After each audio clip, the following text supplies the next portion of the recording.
Assalamualaikum students, I hope you're all doing fine. This is Zinia here with yet another video from STEM International और Geography Book 6 को continue करते जा रहे हैं. Unit number 5 के ऊपर आ चुके हैं. Unit number 5 is natural disasters. Natural disasters as the name tells itself कि natural कुछ फिनोमेना है, natural कुछ फैक्टर्स हैं जिसकी वजह से कोई ना कोई डिज़ास्टर जो है वो कॉज होता है, क्रिएट होता है और उस डिज़ास्टर का फिर इम्पैक्ट जो है वो हम तक भी पहुंचता है. कैसे पहुंचता है और क्यों पहुंचता है इस सब को जो है वो हमने समझना है. और नेचुरल वो कौन से फैक्टर्स हैं जिनकी वजह से ये सब चीज़ें जो है वो नेचुरल होती हैं. So let's dive into that. Without further ado let's start reading the chapter.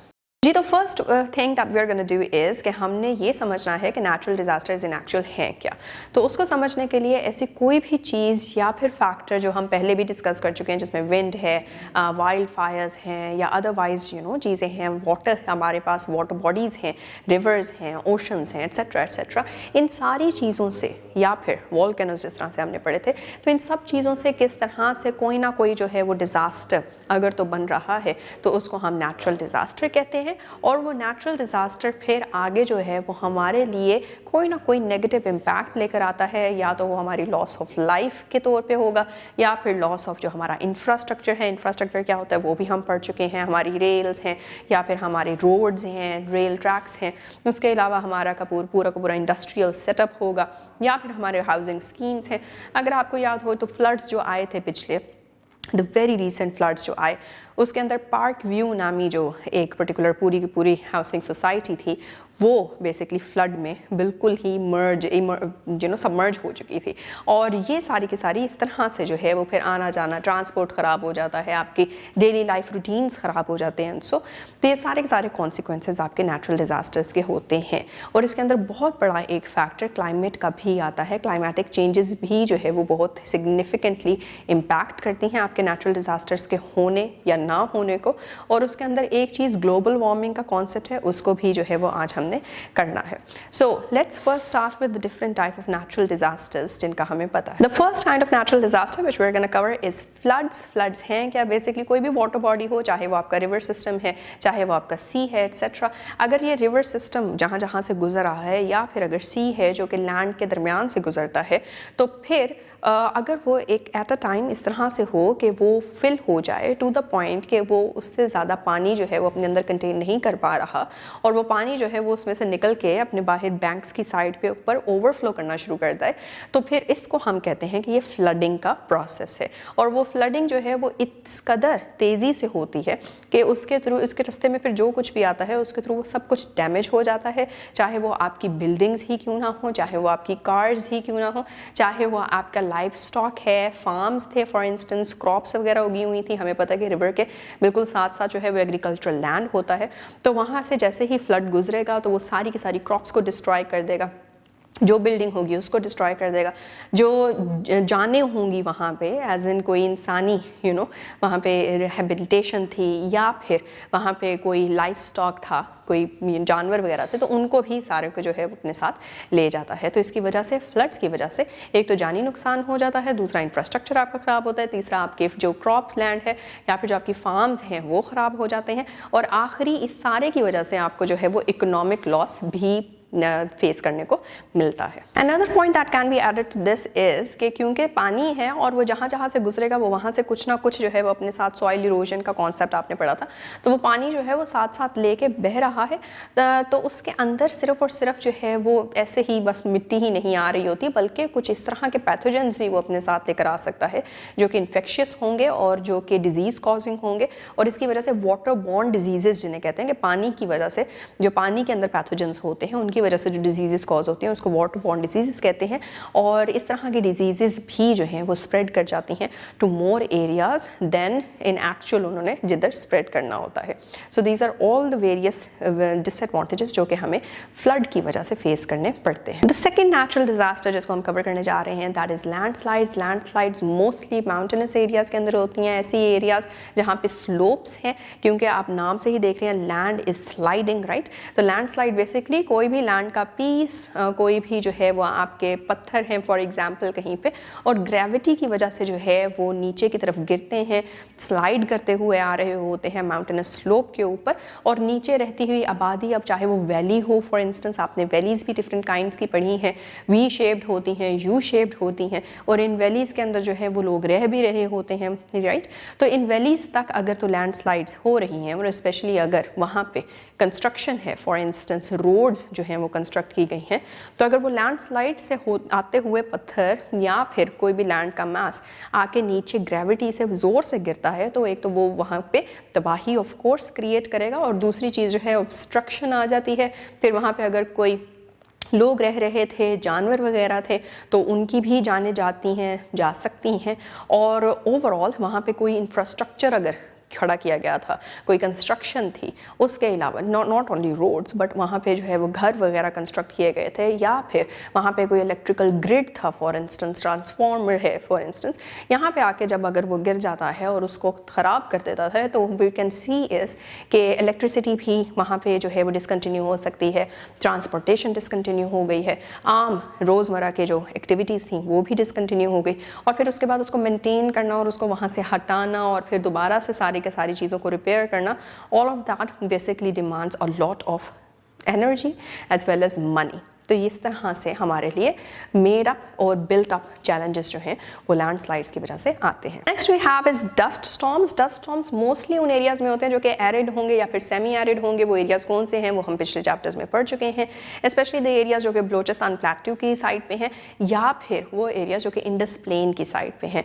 और इन जगहों पे जो है वो क्योंकि डस्ट ज़्यादा होती है, रेनफॉल कम होती है, पानी कम है, ह्यूमिडिटी कम है हवा में, तो इसलिए जो रेत है या जो मिट्टी है वो हवा में बहुत ज़्यादा जो है वो मूव करती है, आसानी से बैठती नहीं है। इसकी वजह से डस्ट स्टॉर्म आता है। और डस्ट स्टॉर्म जिसी तरह से हवा के अंदर जो है वो डस्ट पार्टिकल्स ऊपर उड़ने लग जाएंगे, सस्पेंड हो जाएंगे, तो फिर ऑफ कोर्स विजिबिलिटी में भी जो है वो मुश्किल आती है। अब इन सारी चीज़ों की वजह से क्या कुछ हो सकता है, आपकी ट्रांसपोर्टेशन ऑफ कोर्स रुक जाएगी, आप घर से बाहर नहीं जा सकते, आंखों में पड़ेगा, आपकी स्किन के ऊपर जो है वो डस्ट आएगी, उसकी वजह से कितने जो है वो चीज़ें आपको चैलेंजिंग फेस करने को मिल सकती हैं। एंड फिर मोर ओवर ये डस्ट स्टॉर्म्स इतने तेज़ रफ्तार से आता है कि इसकी वजह से दरख्त भी उखड़ सकते हैं, मोर ओवर आपके इलेक्ट्रिक पोल्स हैं वो भी उखड़ सकते हैं, आपके जो घर हैं, छतें हैं और चीज़ें हैं वो भी अपनी जगह से उखड़ सकती हैं because of the pressure of the wind. तो इन चीज़ों की वजह से फिर एडेड जो है वो चैलेंजेस होते हैं, एडेड लॉसेस होते हैं, अगेन लाइफ के losses with economic losses. Next type of natural disaster जो हम पढ़ने जा रहे हैं दैट इज अर्थक्वेक्स। अर्थक्वेक्स हमने जो है वो पहले भी पढ़ा था कि किस किस वजह से हो सकते हैं। आपने प्लेट टेक्टोनिक्स का जब कॉन्सेप्ट पढ़ा था तो कन्वर्जेंस है, डाइवर्जेंस है या ट्रांस बाउंड्री मूवमेंट है, इनकी वजह से अर्थक्वेक्स जो है वो महसूस हो सकते हैं, या फिर वोल्केनिक इरप्शंस हों तो उसकी वजह से जो है वो अर्थक्वेक महसूस हो सकता है। और फिर एक अर्थक्वेक का ना चेन रिएक्शन भी होता है, मतलब एक कॉज जो है वो दूसरी कॉज को ट्रिगर कर देती है।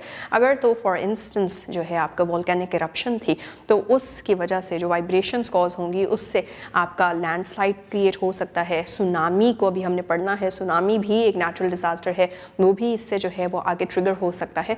मोर ओवर एक वोल्केनिक इरप्शन से दूसरा वोल्केनिक इरप्शन भी ट्रिगर हो सकता है और अर्थक्वेक टू अर्थक्वेक भी जो है वो एक पूरी की पूरी चेन चल जाती है।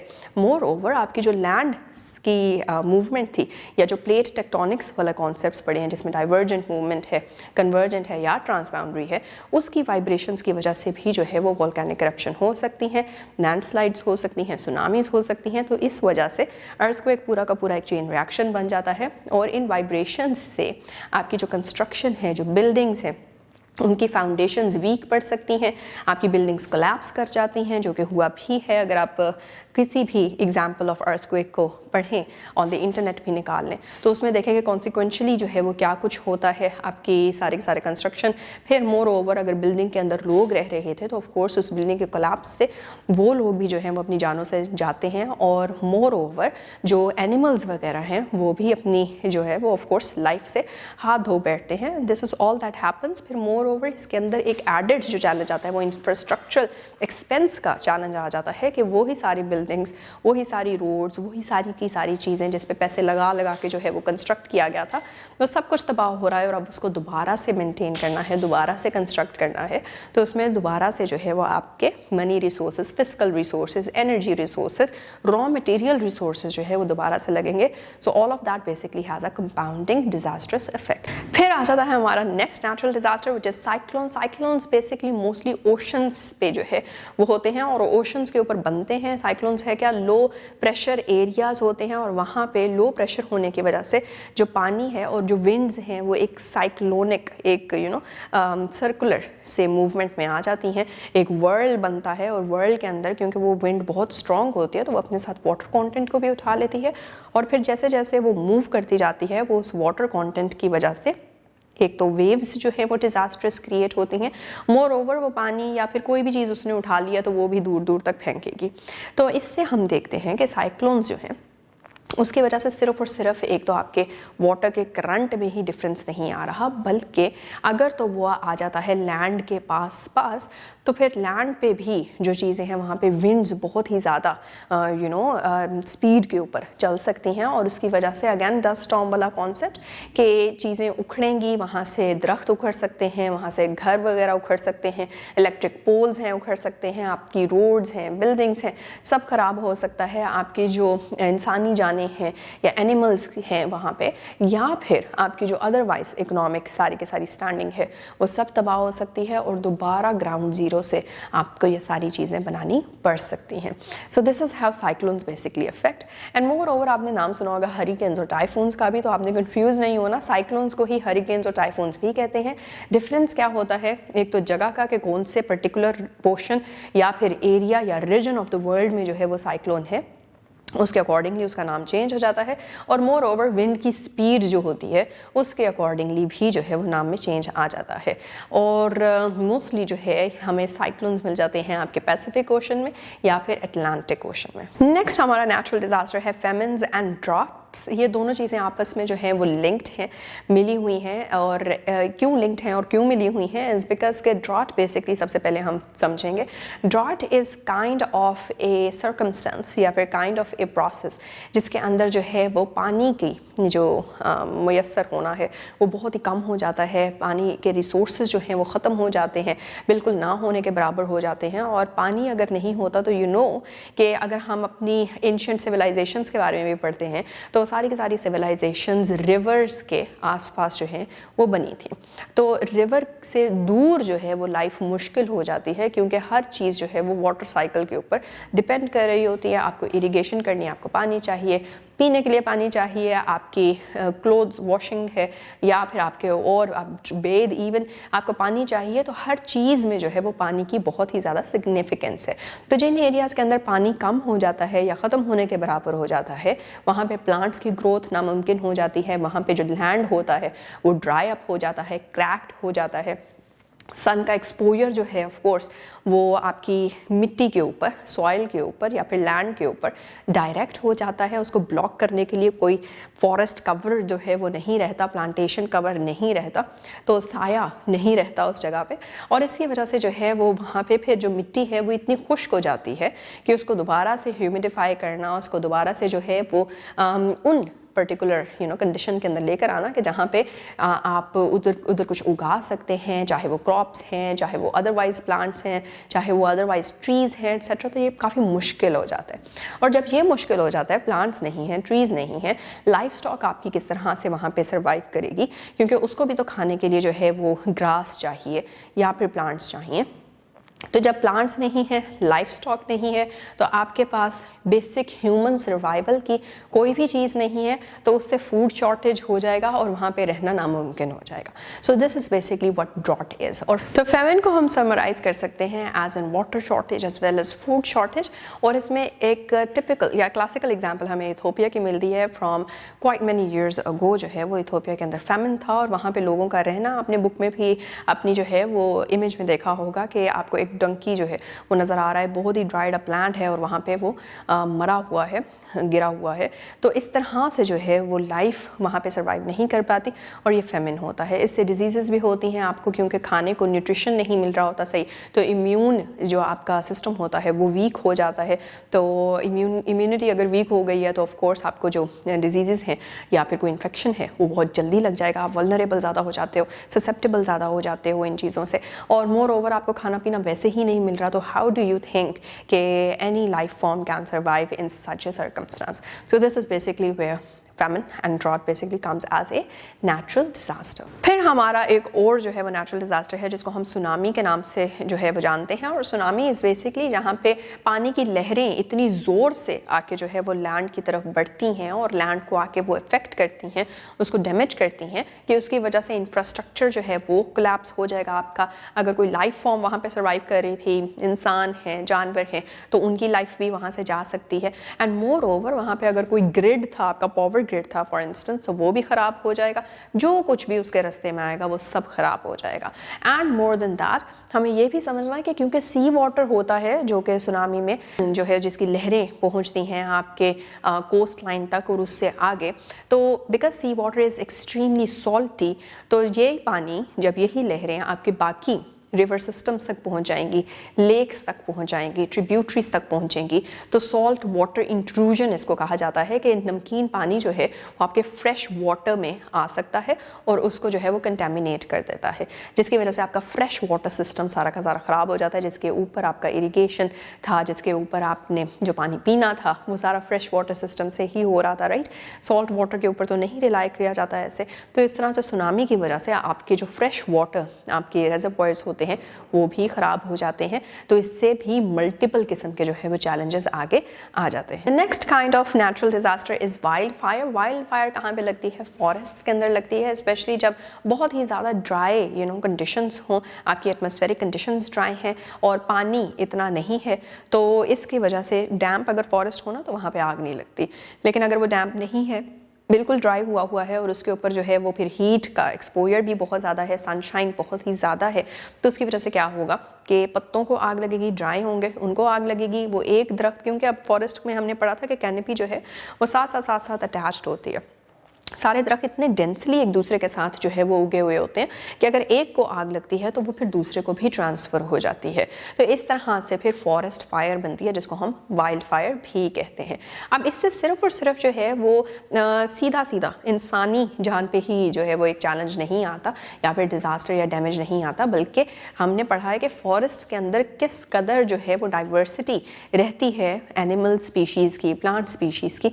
तो सारी की सारी स्पीशीज़, वो सारी बायोडाइवर्सिटी जो है वो ख़त्म हो जाती है, उसको ख़तरा होता है और उसको आग लग जाती है, एनिमल्स वहाँ से भागते हैं, बहुत से जो है ऑफ कोर्स वो आग में ही जो है वो मर जाते हैं और बहुत से जो वहाँ से निकल आते हैं फिर उनके पास और कोई जगह नहीं होती रहने को, अपना हैबिटेट खो देते हैं। और अगर तो वो अर्बन एरियाज़ के अंदर आ जाते हैं तो ऑफ कोर्स अर्बन एरियाज़ के अंदर क्योंकि इंसान रह रहे हैं तो उनको थ्रेट होता है और इस थ्रेट की वजह से जो है वो कई स्पीशीज़ जो है एक्सटिंक्ट होने तक पहुंच जाती हैं।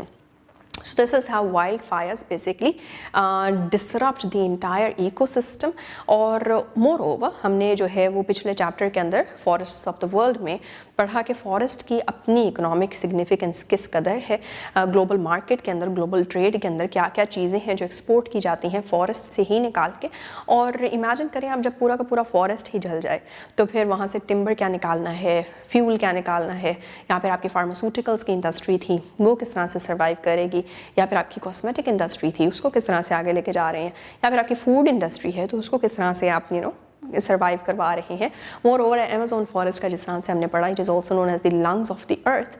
तो जो ऑक्सीजन का पूरा बैलेंस है आपकी दुनिया में वो किस तरह से जो है सस्टेन हो पाएगा अगर तो वाइल्ड फायर हो जाती है। So wild fire again it has multiple consequences and all of this consequences they are dangerous too. Last जो नेचुरल डिजास्टर हम कवर करने जा रहे हैं दैट इज़ वोल्केनिज्म। वोल्केनिज्म जो है वो इटसेल्फ अच्छा भी हो सकता है क्योंकि जहाँ जहाँ लावा आता है और वहाँ पे कूल डाउन होता है वहाँ पे सॉइल की फर्टिलिटी बढ़ती है और मोर ओवर ऊपर उससे हमें जो है वो different kind of rocks, James वगैरह जो है वो मिलते हैं, बट ओवरऑल अगर हम इसकी बात करते हैं तो उस एरिया के अंदर जो एक्टिव वोल्केनो के इर्द गिर्द है, जहाँ तक लावा ने पहुँचना है, तो ऑफ कोर्स वहाँ पे इंफ्रास्ट्रक्चर नहीं बन सकता। तो अगर वहाँ तो कोई सेटलमेंट है तो वो डिस्ट्रॉय हो जाएगी, डैमेज हो जाएगी। अगर वहाँ पे कोई एनिमल्स वगैरह थे तो वो भी ख़त्म हो जाएंगे। अगर वोल्केनिक इरप्शन इस जगह पे हो गई है जिसके इर्द गिर्द जो है वो फॉरेस्ट है, तो खुद इमेजिन करें कि वो लावा वहाँ तक पहुँचेगा और फिर वो आग लगती जाएगी और हो सकता है कि एक वाइल्ड फायर जो है वो उससे आगे बढ़ जाए, ट्रिगर हो जाए एंड ऑल दैट, राइट। तो इस तरह से हैबिटेट का लॉस है, इंसानी जानों का लॉस हो सकता है।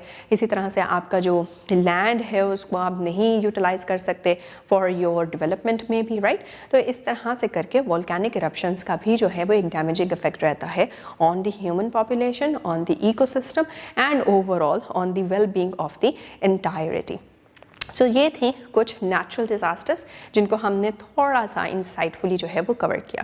The next thing that we are gonna do is कि हम प्राइमरी और secondary effects and consequences of these natural disasters जो है उनको कवर करने जा रहे हैं। जी, तो प्राइमरी और सेकेंडरी इम्पैक्ट्स को समझने के लिए सबसे पहले तो ये समझना जरूरी है कि प्राइमरी और सेकेंडरी में डिफरेंस क्या है। प्राइमरी इम्पैक्ट्स वो हैं जो कि फौरन आपको होते हुए नजर आएंगे, जैसे ही नेचुरल डिजास्टर हुआ तो ये कॉन्सिक्वेंसेस हो गए। और सेकेंडरी इम्पैक्ट वो होते हैं जो कि आपको इन द लॉन्गर रन नज़र आ रहे होते हैं, महीनों में, सालों में जो है वो आपको फिर पता चलता है कि अच्छा ये इसकी वजह से जो है ये चीज़ें हमें फेस करने को मिली। प्राइमरी अगर हम इम्पैक्ट्स की बात करते हैं तो हमारे पास 4 तरह के प्राइमरी इम्पैक्ट्स हैं जो कि आपकी बुक में भी प्रोवाइडेड हैं।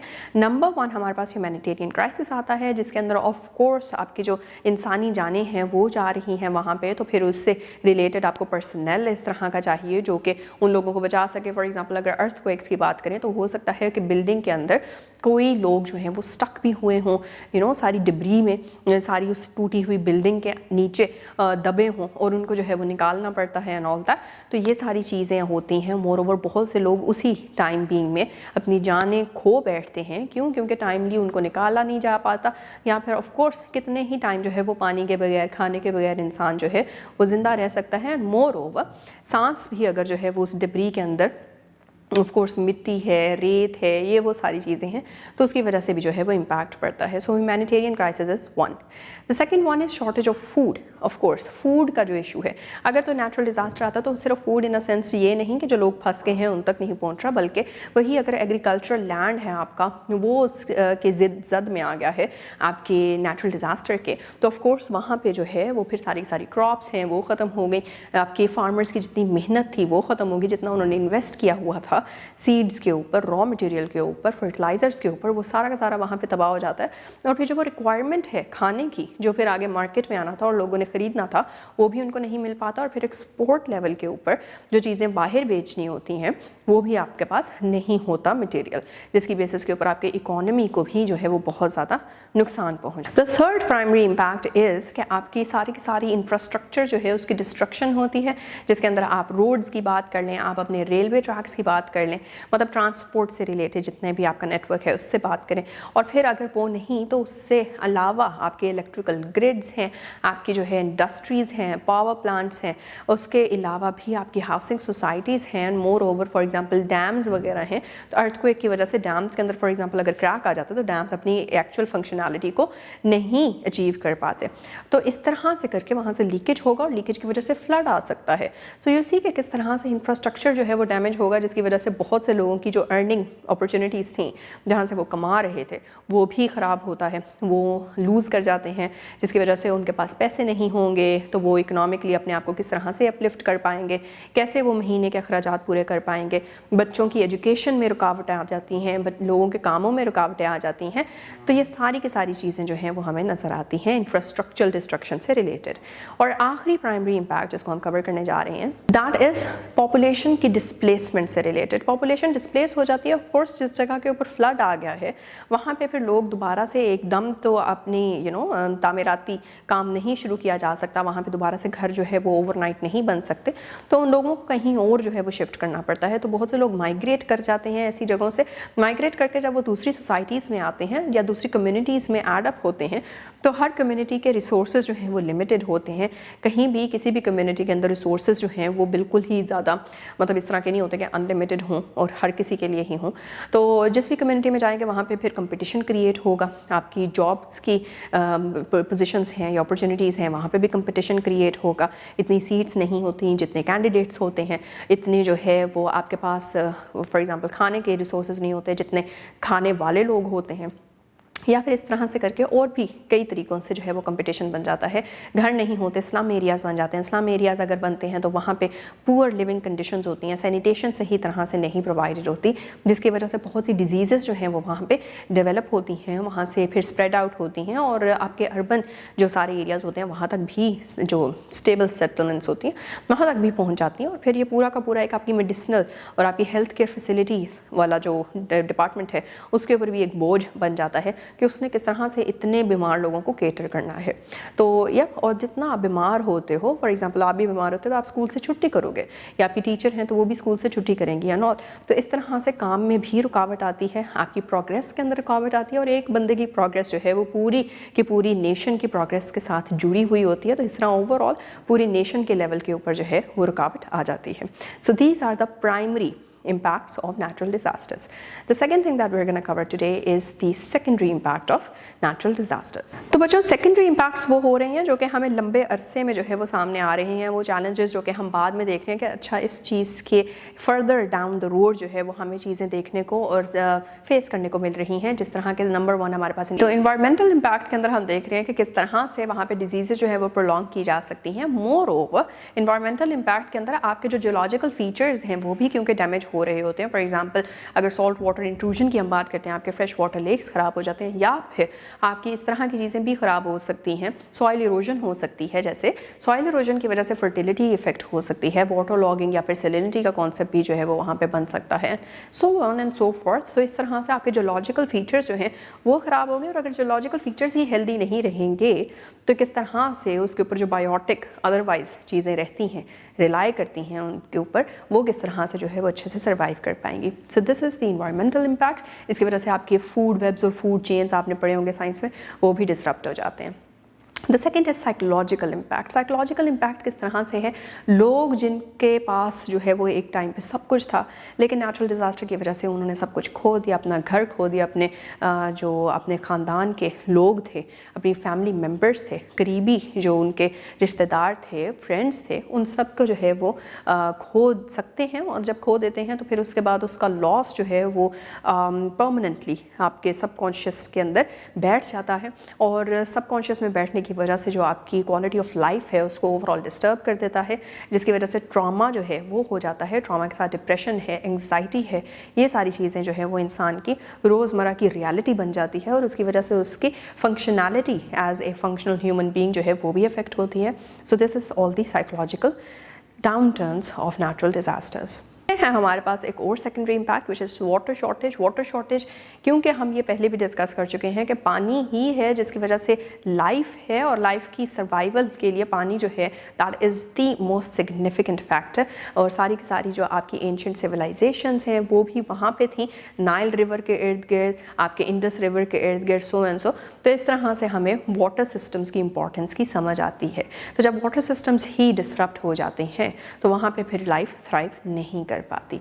फिर आपके पास आ जाता है आखिरी सेकेंडरी इम्पैक्ट जो कि है इकोनॉमिक इम्पैक्ट, और हम देखते हैं कि किस तरह से वही सारी के सारे इंफ्रास्ट्रक्चर जो हमने देखा था डिस्ट्रक्शन अपने प्राइमरी इम्पैक्ट के अंदर, कि उसको दोबारा से खड़ा करना, उसको दोबारा से कहीं ना कहीं पे डेवलप करना, और उसके लिए फिर दोबारा से इतने ढेर सारे रिसोर्सेज लेकर आना, पैसे लेकर आना, एनर्जी लेकर आना, लेबर लेकर आना जो कि उस काम को करेगा, ये सारी सारी चीज़ें बहुत ही ज़्यादा time demanding as well as energy and resource demanding बन जाती हैं, जिसकी वजह से इकॉनमी जो है वो आपकी बहुत ही बुरे तरीके से सफ़र करती है। क्योंकि अगर तो वही पैसे आप कहीं और भी लगा सकते थे। आप एजुकेशन के सेक्टर को बढ़ाने के लिए लगा सकते थे, आप अपने फार्मास्यूटिकल इंडस्ट्री को बढ़ाने में लगा सकते थे, जिसकी वजह से आपके आम आवाम की जो है वो हेल्थ केयर जो है वो बेहतर हो जाए।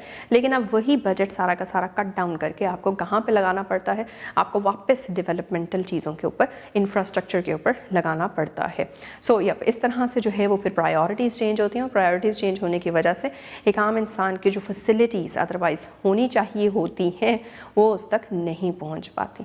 सो this is how we talk about the primary impacts and the secondary impacts. इन दोनों में डिफरेंस लॉन्गर रन के अंदर देखा हमने किस तरह सेकेंडरी इम्पैक्ट्स जो हैं वो हमें नज़र आते हैं, अफेक्ट करते हैं, और प्राइमरी इम्पैक्ट जो हमें फ़ौरन दिखाई दे जाते हैं। और moreover different type of natural disasters जो हमने आज कवर किए। And with that now will meet in the next portion with next topics. तो बच्चों यूनिट 5 नेचुरल डिजास्टर्स का जो पहला पोर्शन है वो हमने कंप्लीट किया, और इस पहले पोर्शन के अंदर नेचुरल डिजास्टर्स होते क्या हैं, different types, tsunami, cyclones, dust storms, ये वो वगैरह हमने सारे के सारे पढ़े और उनको समझा कि किस तरह से उनका जो इम्पैक्ट है वो लोगों पे होता है या फिर एनवायरनमेंट पे होता है। And then we went on with understanding के प्राइमरी इम्पैक्ट्स क्या हैं नेचुरल डिजास्टर्स के, और साथ ही साथ सेकेंडरी इम्पैक्ट्स क्या हैं इन्हीं नेचुरल डिजास्टर्स के। And with that I wish and I hope कि आप जो है वो इसको और एक्सप्लोर करेंगे ऑन योर ओन और इन चीज़ों के बारे में पढ़ेंगे। Is there any natural disaster जो कि नहीं पढ़ा, maybe think about it and find about it, and we'll now meet in the next video के अंदर next portion of this very unit. So till then, take care. Allah Hafiz.